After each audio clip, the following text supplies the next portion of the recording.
Salut et bienvenue dans Ciné Mercredi. Je rappelle pour les non-initiés que le but de cette courte émission est de vous faire découvrir ou redécouvrir un film en rapport au ciné-story précédent. La vidéo de dimanche dernier portait sur les formats d'images et le film dont on va parler aujourd'hui est un film musical sorti en 2017 et réalisé par Damien Chazelle.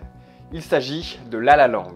Avant de vous parler de ce film, il faut savoir qu'il a reçu pas moins de 6 Oscars, dont celui du meilleur réalisateur pour Damien Chazelle, de la meilleure actrice pour Emma Stone et de la meilleure photographie. Et c'est normal parce qu'il est visuellement très beau. Et je pense que c'est la première chose que vous vous direz. Ce film raconte l'histoire de Mia qui rêve de devenir actrice et qui sert des cafés entre deux auditions. De l'autre côté, il y a Sébastien, passionné de jazz, qui joue du piano dans des clubs miteux pour essayer de gagner sa vie. Et il se fait virer. Ils sont donc bien loin de la vie rêvée à laquelle ils aspirent. Ces deux jeunes gens se rencontrent dans un embouteillage. Ils partent sur de mauvaises bases avant de découvrir leurs nombreux points communs. Et je vous laisse découvrir la suite par vous-même.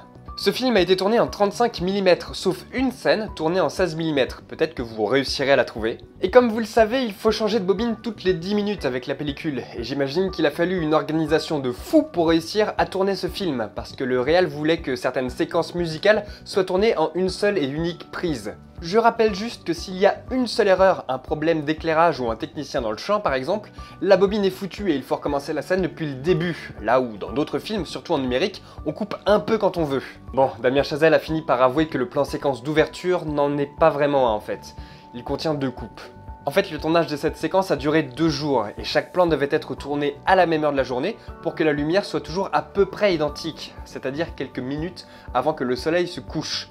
D'où une préparation de 6 mois. Sans compter qu'ils ont dû privatiser l'autoroute pendant un week-end entier. Ce qui fait la particularité de ce film, c'est qu'il a été tourné en 2,55/1. Ce ratio ne vous rappelle rien? Si tu as la bonne réponse, c'est que tu as bien suivi mes vidéos et je t'en félicite. Sinon, il est encore temps d'aller la regarder.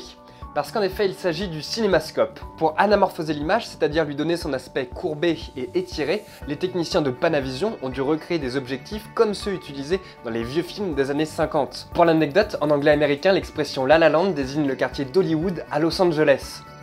À sortir dans tous les bons dîners. Voilà, j'espère que ça vous a plu. Maintenant, vous avez 3 tâches. Laissez un pouce vers le haut, partagez cette vidéo et allez voir ce film. Allez, bon courage. Bye.